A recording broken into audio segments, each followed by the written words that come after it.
At 11:47 last night, something happened inside Mitch McConnell's private office that has never occurred in the 249-year history of the United States Senate. Four men walked in. 37 minutes later, they walked out, having made a decision that could end Donald Trump's presidency within 72 hours. I need you to understand the weight of what I'm about to tell you. This is not speculation. This is not rumor. This is not another overblown headline designed to grab clicks. What is unfolding right now at this very moment represents the most significant internal party revolt against a sitting president in modern American history.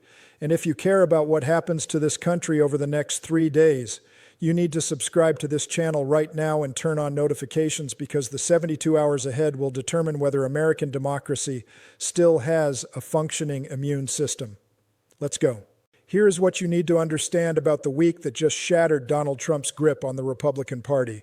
Because what happened last night in McConnell's office did not occur in a vacuum. It was the breaking point, the final crack in a dam that has been fracturing for 7 consecutive days. Let me walk you through exactly how we got here, because the timeline matters enormously. Tuesday, January 14th, Wisconsin holds an election for state Supreme Court. This is not some obscure local race. This is a critical battleground state, choosing who will oversee election disputes in 2026 and 2028. Donald Trump and Elon Musk threw everything they had behind their candidate. Money, rallies, social media blitzes, the full weight of the MAGA machine, and they got crushed. Not a close loss, not a squeaker that came down to a few hundred votes, a landslide.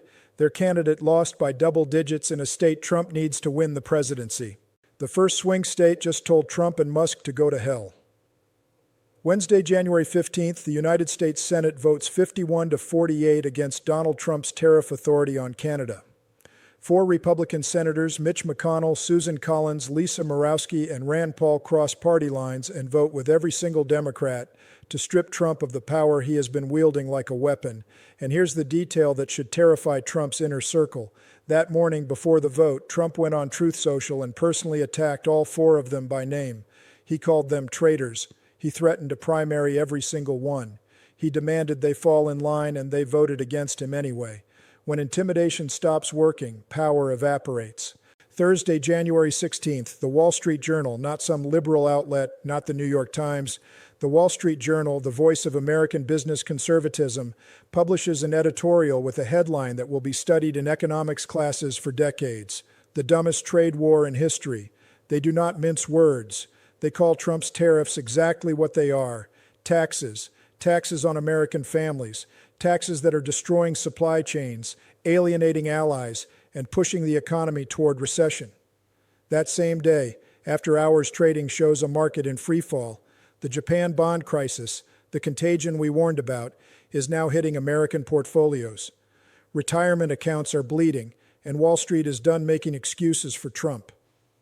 Friday, January 17th, New York State begins executing the judgment against Trump's business empire. The sheriff shows up at Trump Tower not to investigate, not to issue warnings, to seize. Bank accounts at Mar-a-Lago are frozen. The 40 Wall Street property is under receiver-hip review. This is not theater. This is not political posturing.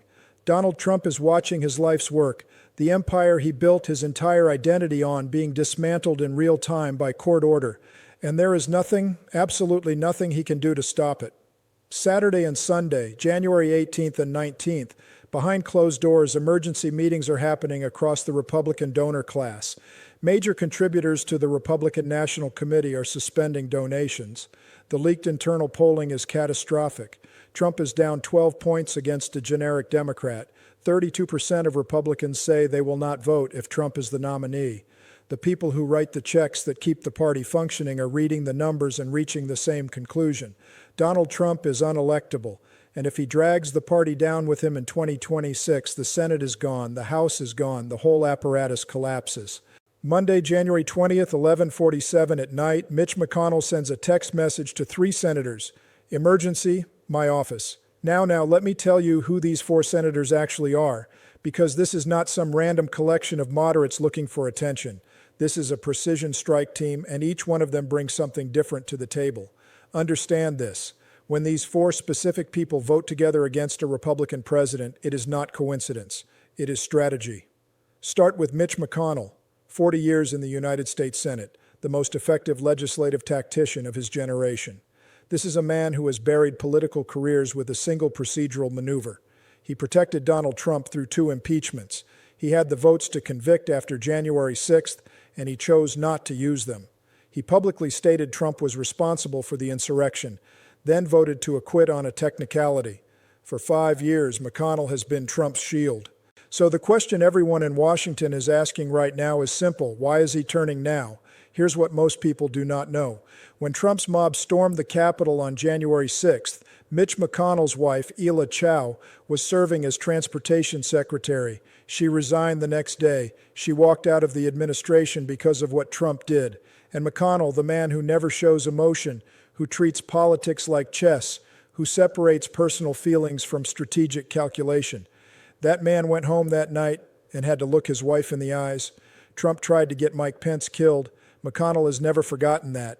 He has never forgiven it. And now, with Trump's legal walls closing in, with the party facing electoral catastrophe, McConnell sees his opening. This is not principle. This is revenge served ice cold. And McConnell is asking himself one final question before he leaves the Senate. Do I die in history as the man who enabled Donald Trump, or do I die as the man who stopped him? Susan Collins represents Maine, a purple state that Joe Biden won. She is famous, sometimes infamous, for being the moderate Republican who votes her conscience. But here's what you need to understand about Collins. She is not brave, she is smart. Maine's economy is built on lobster, Canadian markets, trade relationships, predictable supply chains. That is what keeps Maine fishermen employed. Trump's tariffs have devastated that industry, literally destroyed it. When Trump called Collins last week and screamed at her, told her she would regret voting against him, she said something that should be carved into marble. Mr. President, Maine fishermen already do. And then she hung up on him. Susan Collins just did what no Republican senator has done in 8 years. She treated Donald Trump like he was irrelevant. Lisa Murkowski is untouchable, and Trump knows it. She already survived a Trump-backed primary challenge in Alaska. He endorsed her opponent. He campaigned against her. He told Alaskans she was a rhino, a traitor, a disgrace, and she won anyway as a write-in candidate. Do you understand how hard that is? Voters had to physically write her name on the ballot, and she still won. Murkowski learned something that night that most Republicans still have not figured out. Trump's endorsement is not magic. It can be beaten, and once you beat it, you are free. Alaska has an independent streak woven into its DNA. They do not take orders from Manhattan real estate developers. Murkowski has nothing left to lose and everything to gain by being the senator who stood up when it mattered. Rand Paul is the ideological purist.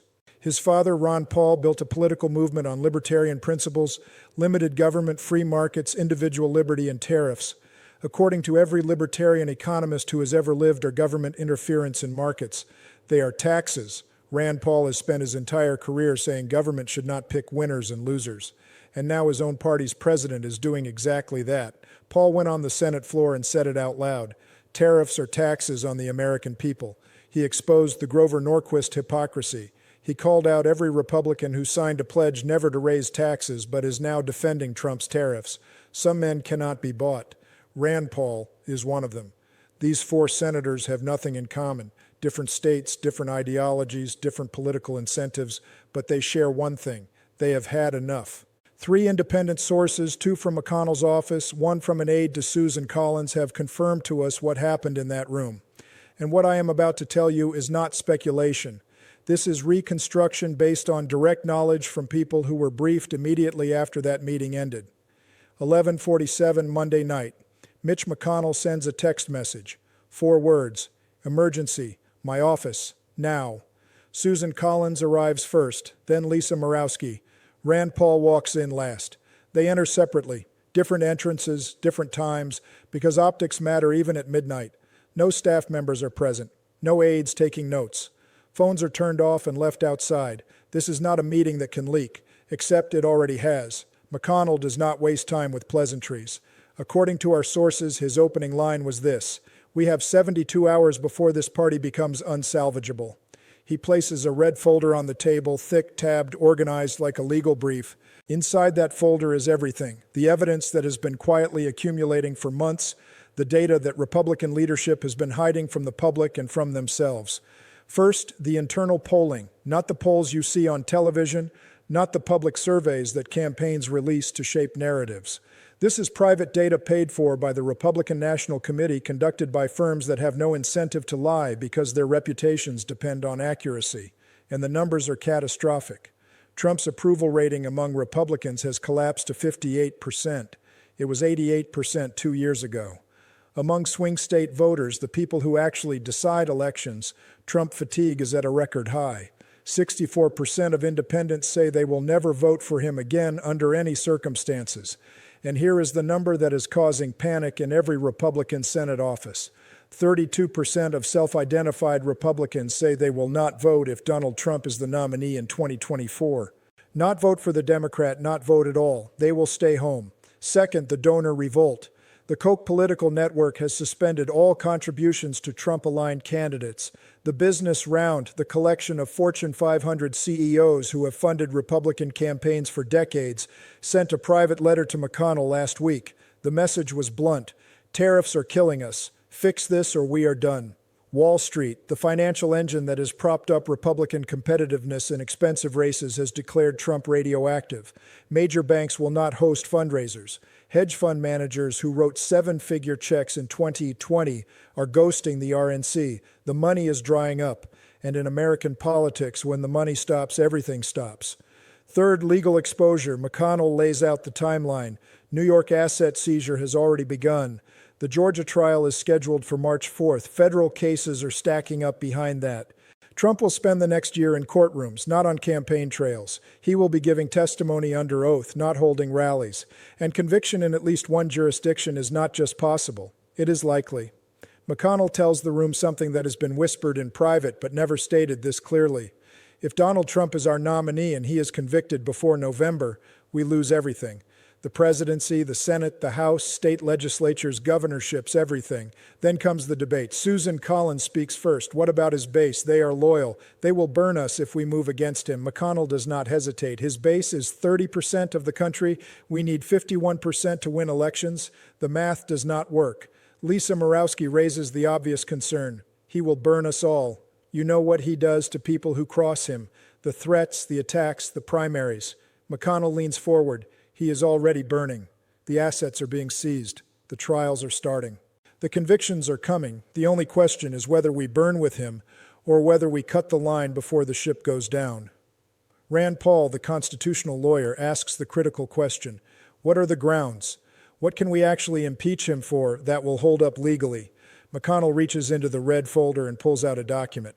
Our sources say it was approximately 20 pages, single-spaced, dense legal text. Articles of impeachment already drafted, already vetted by Senate legal counsel, 4 separate charges: obstruction of justice, abuse of power, incitement, economic sabotage through tariffs against national interest. The document is complete. It only needs a date. Collins stares at it. You are serious. McConnell looks at each of them. I have never been more serious about anything in my life. The meeting lasts 37 minutes. They leave separately, the same way they came in. No statements, no press releases, but McConnell's office lights stay on until 3 in the morning, and by sunrise the machinery has already begun to move. Before we get to the constitutional mechanics of how this impeachment would actually work, I need to tell you about the man whose silence is the loudest confession of hypocrisy in modern American political history. His name is Grover Norquist, and if you do not know who he is, you need to understand the power he wielded over the Republican Party for 30 years. Grover Norquist created something called the Taxpayer Protection Pledge, a simple document that every Republican member of Congress was required to sign if they wanted party support. The pledge stated in clear language that the signer would never vote for any tax increase under any circumstances, not for deficit reduction, not for infrastructure, not for national defense, never. And Norquist enforced this pledge with brutal efficiency. Any Republican who violated it faced a primary challenge funded by Norquist's network. Careers ended because of this man. He was not elected to anything. He held no official position, but he controlled the Republican Party's economic policy more effectively than any speaker or Senate majority leader. Let me take you back to 1993. I need you to understand how fanatical Norquist was about opposing tax increases. The Clinton administration proposed a deficit reduction package that included a 4.3 cent increase in the federal gasoline tax, 4.3 cents. At the time, that represented roughly a 2% increase in the cost of a gallon of gas. Grover Norquist exploded. He called it an assault on American families. He said it would destroy the economy. He mobilized every conservative media outlet to attack Democrats for this unconscionable burden on working people. 4.3 cents. And Republicans used that vote to win control of the House of Representatives in 1994 for the first time in 40 years. Now let me tell you what is happening today in 2025. Donald Trump has imposed tariffs of 25% on imports from Canada, 54% on imports from China, and 10% on imports from everywhere else on Earth. These tariffs are taxes. They are not paid by foreign governments. They are paid by American importers who pass the costs directly to American consumers. According to independent economic analysis, Trump's tariffs will cost the average American family $3,500 per year. That is not a 2% increase. That is not 4.3 cents. That is the largest peacetime tax increase in United States history. Mike Pence, Trump's own vice president, said this out loud 2 weeks ago. The Trump tariff tax is the largest peacetime tax hike in U.S. history. And what has Grover Norquist said about this? Nothing. Not one statement, not one press release, not one tweet, not one op-ed in the Wall Street Journal or the Washington Post or anywhere else. The man who built his entire career on opposing tax increases, who destroyed political careers over 4.3 cents, is completely silent while a Republican president imposes a $3,500 annual tax on American families. The hypocrisy is so breathtaking, so complete, that it exposes the entire Republican anti-tax movement as a lie. It was never about protecting taxpayers. It was only ever about who raises the taxes. If a Democrat proposes 4.3 cents, it is tyranny. If a Republican imposes $3,500, it is leadership. Rand Paul understands this. That is why he went to the Senate floor and said the quiet part out loud. Tariffs are taxes on the American people. He forced every Republican senator to confront the contradiction. You cannot sign a pledge opposing all tax increases and then support the biggest tax increase in modern history just because your party's president demands it. The Norquist scam has been exposed. And the 4 senators who voted against Trump's tariff authority just declared that they will not participate in the lie anymore. Now let me show you exactly how the constitutional mechanism works when a president faces impeachment from his own party, because what is about to happen has never occurred in American history, and you need to understand the process. The House of Representatives requires 218 votes to impeach. Democrats currently hold 212 seats. That means they need exactly 6 Republicans to cross over. According to sources who have seen the private vote counts, 11 House Republicans have already committed to voting yes on articles of impeachment if they are filed this week. This is not hypothetical. This is not wishful thinking from Democrats. The votes are there. The math works. But impeachment in the House only removes Trump from office if the Senate convicts. And Senate conviction requires a 2/3 majority, 67 votes. Democrats hold 51 seats, which means they need 16 Republicans. That is a much higher bar. That is where this gets difficult. But here is what is happening behind the scenes that most people do not see. The 4 senators who voted against Trump on tariffs, McConnell, Collins, Morawski, and Paul, they are not acting alone. They are the public face of a larger group. According to multiple sources inside the Senate Republican Conference, 8 additional Republican senators have privately indicated they would vote to convict if articles of impeachment reach the Senate floor. They are waiting for political cover. They need to see that voting against Trump will not end their careers. The 4 senators just gave them that cover. Let me walk you through what the charges would actually be, because this matters. A draft of the articles of impeachment has been circulating among Senate legal staff for 2 weeks. 4 specific counts. Article 1, obstruction of justice.